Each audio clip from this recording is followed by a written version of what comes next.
I just wanted to analyze this without any without tainting my perspective on it, just as if I was seeing this live for the first time. Is that cool? Cool.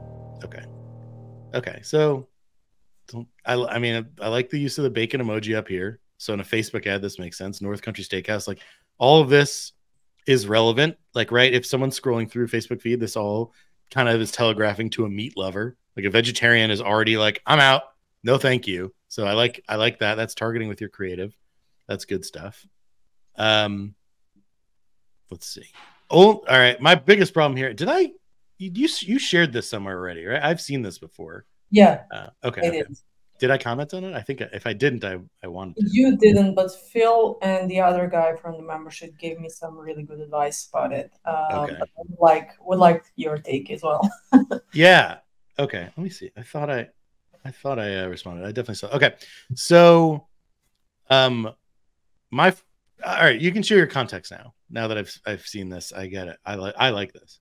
So, this client, first of all, they're very, very traditional, like family-owned brand.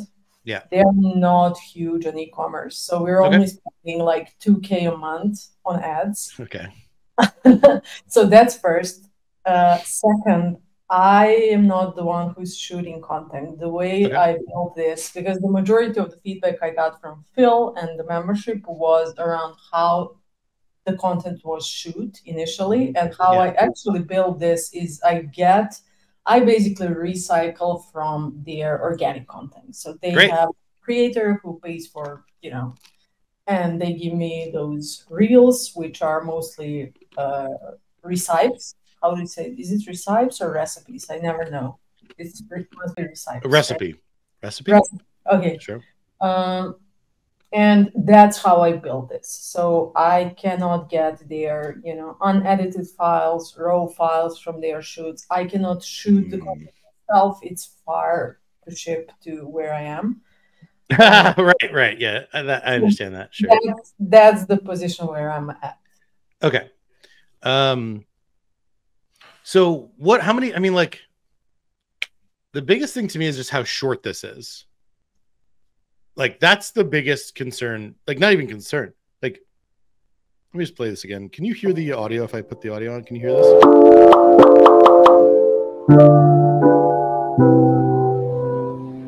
Like, this ad is just like, this is just to me a teaser of an ad. Like, you can just, I just want to extend it. I just want to add more to it. This is basically just like a hook. I just want to run. I just want to tell a story right after this. I just want to have someone's voice come in and say, what do I want to hear them say? I want to hear them just read this. Don't settle for anything less than exceptional flavor. Like, that's what I want to hear right there. Like, just something emotional, something it doesn't even have to be like emotional, but like, give me just some story here. Like, why is this so good?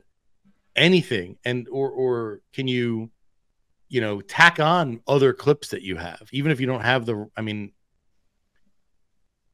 don't know how handcuffed you are in terms of the assets that you have. Like, we'd have to like do an audit of like all the assets you have available. Like, actually, screw it. Let's look at their page. Can we look at their Facebook page? You can do that. Yeah. All right. So, and it's the majority of content that I have available. So. Yeah, I bet. I get it. So let's see videos. Let's see what we have. 39 weeks ago. All right. Whoa. Hello. What's this? There's no sound on this. You can add more. You can add music over this if we wanted. Yeah, right? It's a bundle ad. We actually ran this. Okay. As an event. So what I would be saying is like, this is the kind of thing you could like add. I mean, obviously it's a bundle, so we probably don't want to add to it, just the bacon thing. But like, this is the kind of thing that I would want to just tack on. Let's make, like, you could literally just add it to the end of the other ad, because if it's only 8 seconds long, let's say you got a bunch of people's attention, but like you're just not selling them on it, then there's so much more you can do. That's what I'm trying to get you to focus on here, is how to build on that more story-wise, and then also selling. Like, Let's I'd love make a Cali breakfast burrito. I I'm using want North this right now. Country I'm starving. Smokehouse, This looks sugar-free great. organic applewood smoked bacon. But like, I don't know if you could just like Cracked tack eggs, this on to the end twice of fried it. Like, French fries, tortilla, guacamole, cheese. That's another like. I can't go through everything right now. Oh, 3 years ago. Let's see this one. I mean, why not add this? Like, why not just add this to the end of this, and then you could like add a voiceover to it. You can literally hire someone on Fiverr to do a voiceover. You could then animate the captions over it. Like, is this helpful? Like, because like that's what I would be doing if I was a little handcuffed here. It is, I would it looked incomplete for me. So yeah, what you're saying makes sense. Although I tested this ad last month and it got a pretty high click-through rate. Yeah. So it definitely hooked them in somehow, Right. So I'd love to know what the hook rate was on this. I bet it's like 40-50%. I bet it doesn't really matter, but I bet it got a lot of people's attention, and I bet a lot of people it looped so that they were like, okay, well, that's all. I guess I'll just either watch this again to learn more, or I'll click to learn more, and that's fine. That can work. That can absolutely work well. But I'm saying I think that if you're getting people's attention, you can live in that a little bit more and work on it just to keep it going.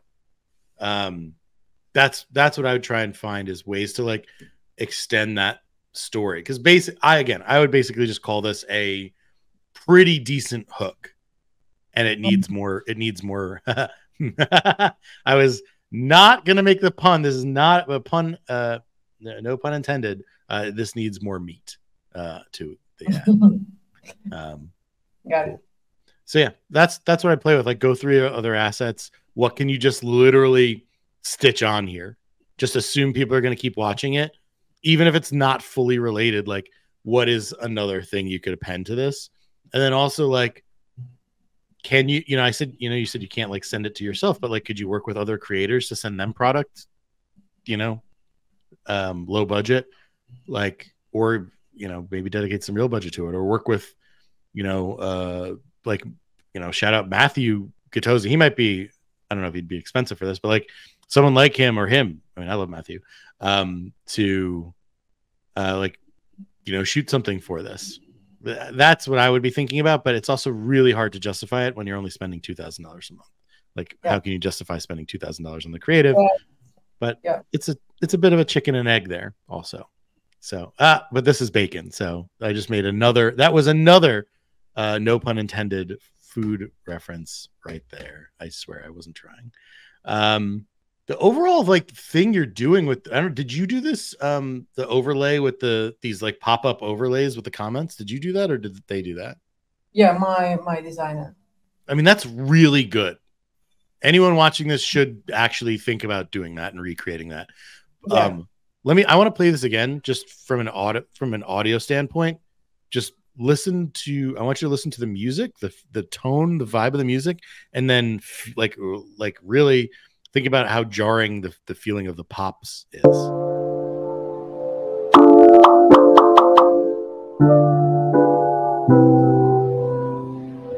I mean, I don't know if you have the rights to the music that you're using there. I hope you do. Hope you're not.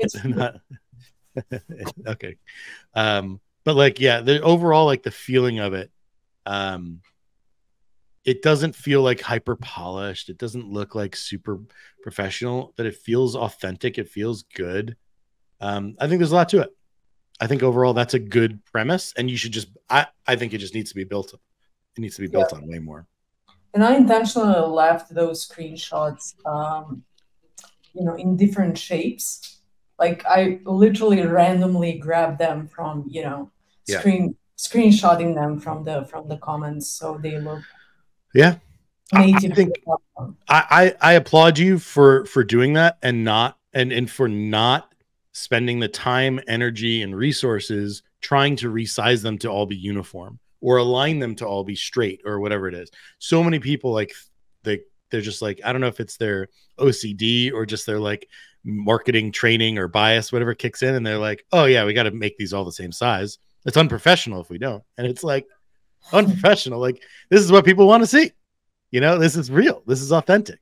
So I applaud you for that. That's really good. This is not a roast. Enough of a roast. I'm being too nice. But no, that's really good, Yasmin. I like this. Yeah, hi Barry. Yeah, good to see I you. remember providing some feedback on this, and I think my general feedback was like too many messages. I think it must be. It feels like it was 6 months ago. No, it was probably a couple of weeks ago. It was 26 days ago. Yeah, I feel like it was on 6 months ago.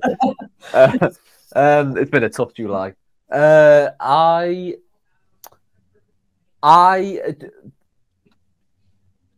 I only spend 1 second looking at this ad, I think it's difficult for me to take away what, as a bacon lover, why I should be obsessed with this bacon. I think you should be like boiling it down to what is the or you know, maybe you've already done this. Boiling it down to like its lowest common denominator. What is the one thing that bacon lovers absolutely obsess about this product? Is it and then really digging into that and making that very legible. Yeah. Like leading with one angle, except instead of trying to put everything in there, right? Is that what you're saying? Yeah, because actually, if you think about, so obviously the video is all about the volume of social proof that you've got. Yeah.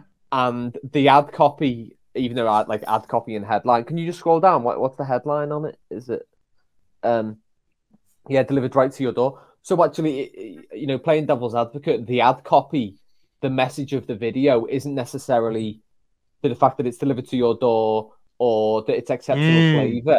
The message that what you're actually trying to communicate is tons of people really like this product.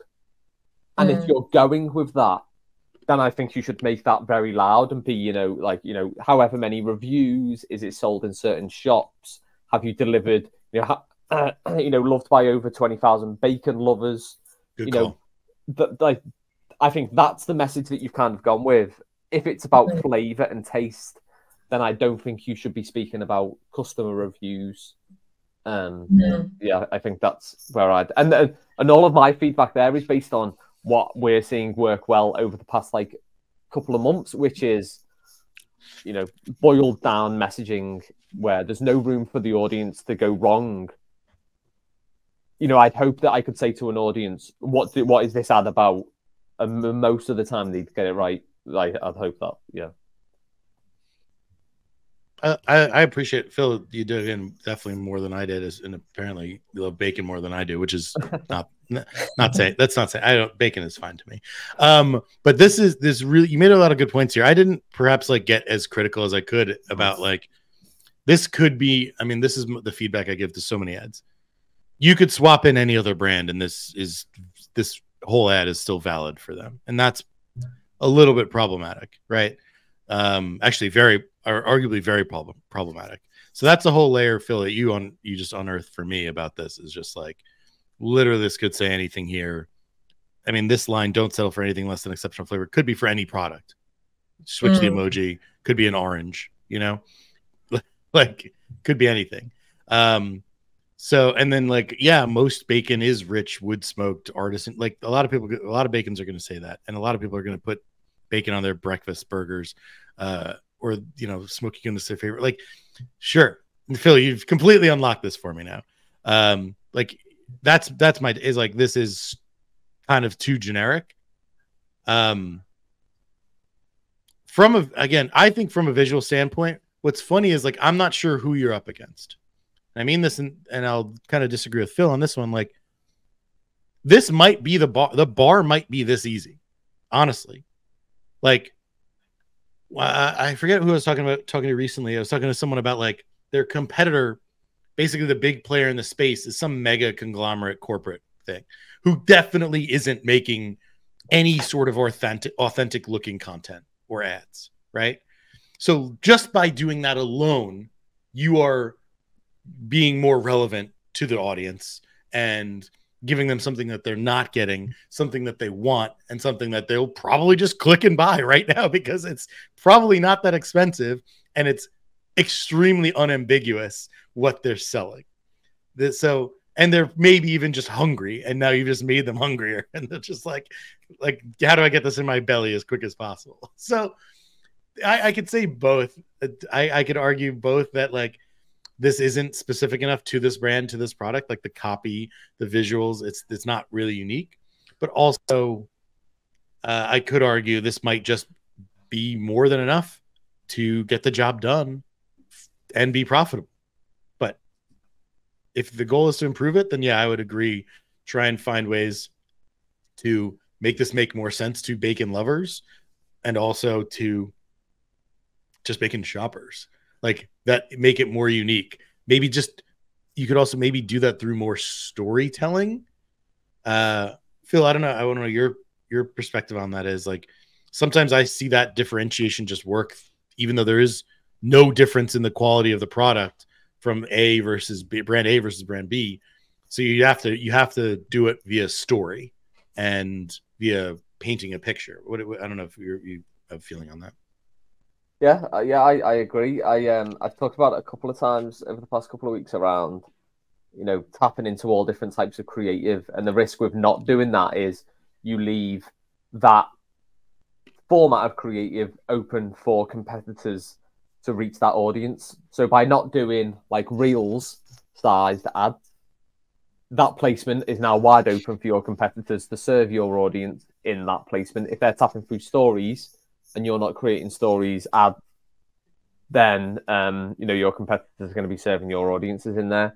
So just by doing that, if you can flip it on its head, if you are that competitor, just by doing that, you are therefore, there's a lot of low hanging fruit there to do that. So that's good in the short term. In the long run, you're probably going to get, that performance benefit is probably going to dry out. I think from a messaging point of view, I would be interested in trying to test some like positive, negative hooks around, my wife won't let me have this bacon in the house anymore because I eat it all. Yeah, that's great. And that's good storytelling right there. That's fun.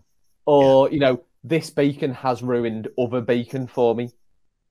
Yeah. It's like coffee. It's like coffee. It's like, I'm not really into coffee, but I imagine people who love proper, really good coffee can't have crap coffee from, a little van somewhere, a little shitty place.